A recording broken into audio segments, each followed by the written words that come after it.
Bonjour, est-ce que vous vous souvenez de Paul Schmitt? Mais si, vous savez, Paul Schmitt, le président hongrois qui a démissionné en avril 2012.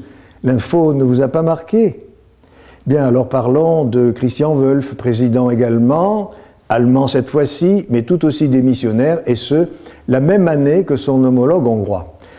Pour rester dans l'histoire de ces 10-15 dernières années, souhaitez-vous que je remonte à la démission de Boris Eltsine le 31 décembre 1999. La démission de ces chefs d'État ne nous ont passionnés que moyennement. Pourtant, celle du souverain d'un État 200 000 fois plus petit que la Hongrie et plus de 38 millions de fois plus petit que la Russie déchaîne tous les médias.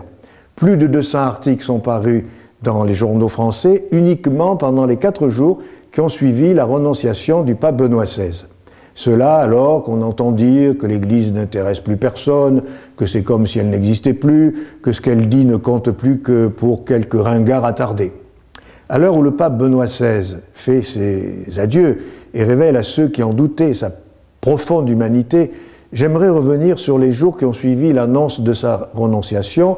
3 éléments ont attiré mon attention. Il y a eu tout d'abord la réaction du président de la République française. Ce dernier a jugé la décision de Benoît XVI éminemment respectable, tout en ajoutant que la République n'avait pas à faire davantage de commentaires sur ce qui appartient d'abord à l'Église.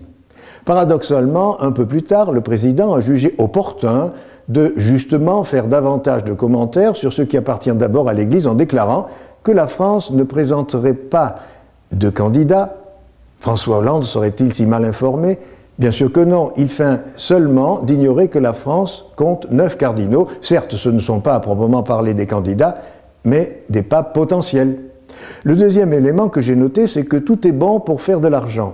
Si les médias font des classements sur les cardinaux les plus papabilés, les bookmakers font de ces classements des jeux de hasard. Mieux, ils invitent les gens à parier sur le nom que choisira le futur pape. Apparemment, Pierre II est le plus souvent joué. Je peux dire à ceux-là qu'ils ont perdu leur argent. Aucun futur pape n'aura une telle audace.